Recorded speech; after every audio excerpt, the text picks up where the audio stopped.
I wanted to bring something out of everybody where they really felt liberated to bring their own voice into the sound of the song, but where there are things about the songs that still provide their own identity or really like a platform for the musicians to stand on. So there's a lot of imagery involved in many of the songs.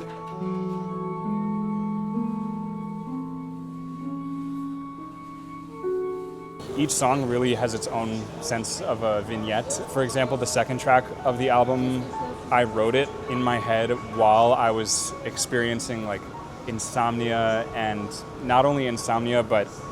when you're lying down and there's no distraction at all and you're sort of grabbed by something, you're in the grasp of a thought that won't let you go and you're wrestling with it and you're trying to sleep, and when the sleep comes, it's no longer your choice, it's just inevitable, and you sort of just sink into this dreamless, unconsented sleep. And I don't want to keep anyone from coming up with their own imagery, but a lot of these really strong, vivid pictures helped bring these songs into reality on my end.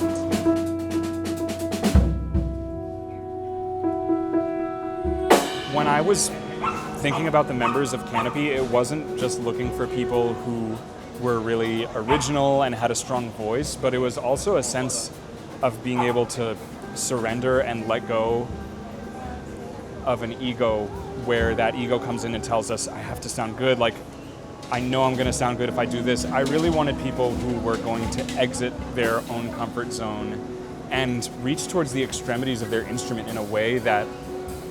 might be considered strange, but actually add a real aliveness and vulnerability to the tapestry of the band, you know? Claire is a songwriter, composer, and producer, and she has such a wide view of what her place in a band can be, and her composing is so unbelievable that I actually cite her as an inspiration for a lot of the songs that I've written in the band. David is a saxophonist that I've known for a really long time, and is someone who I think has achieved some of the most expressive sounds really of anyone that I know. He's so vulnerable and wide-reaching. Tal is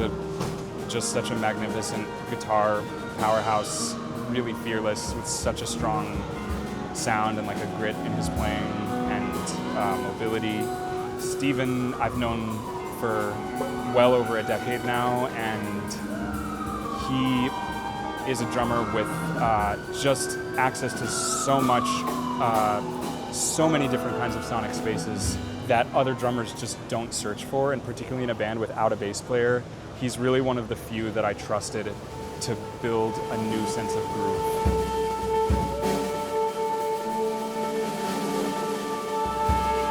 I really can only ask for anyone to approach listening to Canopy in as childlike of a state as possible, removing any preconception they have about what improvised music means to them or doesn't mean to them. And there's no central theme of the album. It's more an insistence on being alive in the most honest way and in the most in-the-moment way. Even that, I think, is an act of resistance in a world of outside enforcement of what you can and can't do to call yourself a living person. Anything imposed on us that is a restriction, even an escape from identity in some ways. That's what it means to me, and I'm sure it'll mean a lot of things to anyone else who spends time with the music, and I hope they do.